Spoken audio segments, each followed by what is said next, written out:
Welcome to What the Paper Said, in which I, Patrick Crozier, skim through the Times from 100 years ago, read some of the articles and comment on the ones I find interesting. This week, the week ending the 26th of October 1924, is dominated by the publication and reaction to the Zinoviev Letter. But first, a correction. Last week it was stated that an oxygen cylinder explosion had injured 40 at Greenock, Scotland. This week the British Oxygen Company had been at pains to tell the world that it was in fact an acetylene explosion. And now for some of the other items that have caught my attention this week.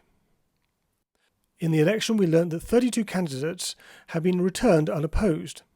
Nowadays, with the exception of the Speaker, almost all seats are contested. What has changed?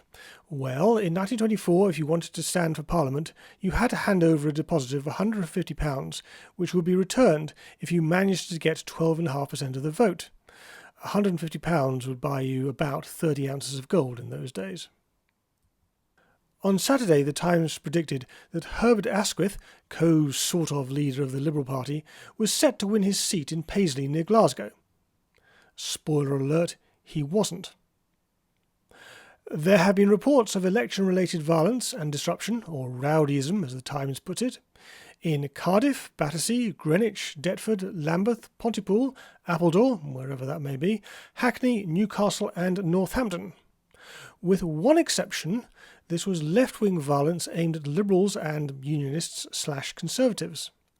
The one exception was in Greenock, where it was left-wing violence aimed at the Labour candidate who was beaten up. In Ulster, Eamon de Valera, leader of the Irish anti-treatyites, has been arrested in Newry while attempting to address an election meeting. As mentioned in last week's episode, de Valera has put up candidates in the Fermanagh and Tyrone constituency. For reasons I don't entirely understand, the nationalists have responded by not putting up their own candidates, despite the fact that they won at the previous election. Cahir Healy, the incumbent MP, and one of the withdrawn candidates, is not a happy man. All that the people of Fermanagh and Tyrone ask is that de Valera and other outsiders should leave us alone. They cannot help us. Let them not try to make trouble for us. We are sick to death of Dublin intermeddlers. None of them cares what happens to the six-county nationalists. They simply play us off as a pawn in the southern game. There's going to be an election in Germany after Democrats and nationalists failed to resolve their differences. The French are evacuating their troops from Dortmund as part of their withdrawal from the Ruhr, which they occupied last year. At the beginning of the First World War, the German army set fire to the University of Louvain in Belgium, destroying its collection of medieval manuscripts. This week came the news that the rebuilt library has received a total of 250,000 books donated from around the world. Hopefully this will stop the students shooting one another. See the 20th of April episode. When I hear the name Tirpitz, I tend to think of the Second World War battleship rather than the man it was named after. Grand Admiral Tirpitz was a key figure in the expansion of the German Navy in the years running up to the First World War. This week, the Times has published extracts from his memoirs in which he claims that he was against the naval arms race with Britain. I find that very difficult to believe. In Britain, Admiral Percy Scott, who I mentioned in the 3rd of December 1922 and the 22nd of July 1923 episode, decrying the continued building of battleships, has died. An article on the US election tells us that the Ku Klux Klan in Indiana has expanded its activities to include traffic management. I think this is more an exercise of territorial dominance than altruism. The article also suggests that the sitting president, Calvin Coolidge, is on course for victory in the presidential election.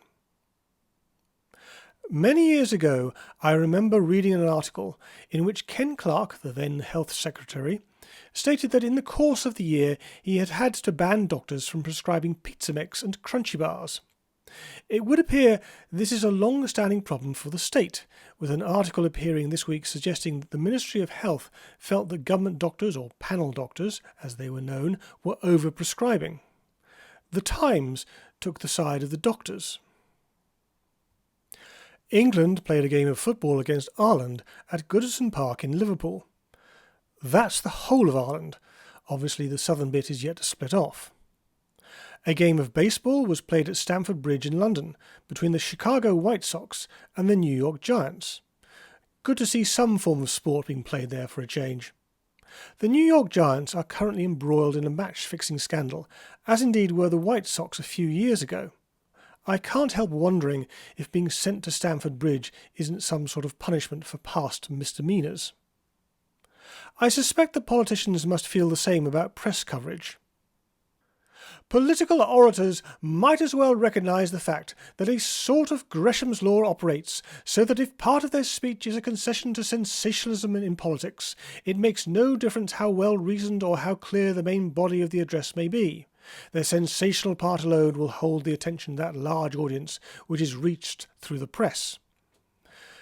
Gresham's law is the idea that bad money chases out good, which I could attempt to explain, but would take far too long. The analogy here is that a politician's bad or controversial ideas will get the attention, while the good ideas will be ignored. Thank goodness no one in the press would do that today. Having said that, it could be worse. This is from Stephen Graham. He has been writing a series of articles from the countries bordering the Soviet Union. His latest piece comes from Bessarabia, modern-day Moldova, then part of Romania. I had many amusing adventures while under the protection of the government. I was interviewed by a Romanian journalist who printed in his paper the opposite of what I had said. In specially large black type, he made me say that I found everyone happy and prosperous under Romanian rule, everyone speaking Romanian, and that I was sorry to see so many Russian newspapers in a country whose national tongue was obviously Romanian.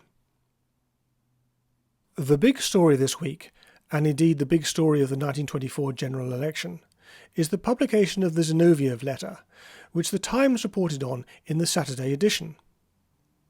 It purported to be a letter from Grigory Zinoviev, one of the triumvirate ruling the Soviet Union after Lenin's death, to the Communist Party of Great Britain. Spoiler alert, one member of that triumvirate will have the other two members shot. Here are some bits of the letter. The ICI, Executive Committee, Third Communist International, will willingly place at your disposal the wide material in its possession regarding the activities of British imperialism in the Middle and Far East. The Communist International is the Soviet-dominated body which foments worldwide revolution. See the 3rd of August episode for detail on its operation. In the meanwhile, however, strain every nerve in the struggle for the ratification of the treaty, in favour of a continuation of negotiations regarding the regulation of relations between the SSSR and England. SSSR is the Soviet Union. Now, I am a little bit surprised that a Bolshevik would be that worried about the treaty. I knew things were bad in the Soviet Union at this time, but I didn't think it was that bad. Unless, of course, it is a forgery. A settlement of relations between the two countries will assist in the revolutionizing of the international and British proletariat not less than a successful rising in any of the working districts of England, as the establishment of close contact between the British and Russian proletariat, the exchange of delegations and workers, etc., will make it possible for us to extend and develop the propaganda of ideas of Leninism in England and the colonies. Talk of proletariat risings and propaganda are all very communist. However, England and the colonies is discordant. Surely England and its colonies, or England and its capitalist empire, would be more appropriate. Armed warfare must be preceded by a struggle against the inclinations to compromise which are embedded among the majority of British workmen against the ideas of evolution and peaceful extermination of capitalism. The working class are a constant thorn in the side for communists. The working class, the people who they claim to represent and will guide to a glorious future, seems strangely reluctant to be so led. Talk about ingratitude. Only then will it be possible to count upon complete success of an armed insurrection. Do communists talk about armed insurrections? They do armed insurrections, of course, but they usually talk about revolution or overthrow without sullying themselves with anything that might smack of violence. Further evidence of a forgery. In Ireland and the colonies again, the case is different. There is a national question, and this represents too great a factor for success for us to waste time on a prolonged preparation of the working class. They would change their tune after the Second World War, when they saw an opportunity to destroy British and French empires. But even in England, as in other countries where the workers are politically developed, events themselves may more rapidly revolutionize the working masses than propaganda. For instance, a strike movement, repressions by the government, etc. Dream on. From your last report, it is evident that agitation propaganda work in the army is weak. In the navy, a very little better. Your explanation that the quality of the members attracted justifies the quantity is right in principle. Nevertheless, it would be desirable to have cells in all the units of the troops, particularly among those quartered in the large centres of the country. From your last report. Nice bit of verisimilitude for a forgery. And makes people think about the Campbell case. Modern historians tend to think this was a forgery. Maybe it was, but it was a very good one. I can't think of anything, to my admittedly untrained eye, that either departs from communist ideology or was something that Zinoviev did not actually think himself. You don't need the Zinoviev Letter to believe that the Soviet Union was engaging in attempts to foment revolution in Western Europe and elsewhere. It was already known that Western communist parties were under the heel of the Soviet government. My understanding is that Zinoviev will deny he ever wrote the letter. It will be interesting to see how convincing that denial is. What is also interesting is the reaction. A letter to the Russian chargé d'affaires, M. Rakovsky, from the Foreign Office was circulated to the press. It went out under the name of a civil servant, one J.D. Gregory. It did so because the Foreign Secretary was not present to sign it in person. Who was this Foreign Secretary? It was James Ramsay MacDonald. Prime Ministers in those days from time to time took on a second job. Here are a few extracts. Referring to the Zinoviev letter, he has this to say. The letter contains instructions to British subjects to work for the violent overthrow of existing institutions in this country, and for the subversion of His Majesty's armed forces as a means to that end. It is my duty to inform you that His Majesty's government cannot allow this propaganda, and must regard it as a direct interference from outside in British domestic affairs. No one who understands the Constitution and the relationships of the Communist International will doubt its intimate connection and contact with the Soviet government. Well, it's nice to see that MacDonald understands that at least. No government will ever tolerate an arrangement with a foreign government by which the latter is in formal diplomatic relations of a correct kind with it, whilst at the same time a propagandist body organically connected with that foreign government encourages and even orders subjects of the former to plot and plan revolutions for its overthrow. I am trying to think of any counterexamples.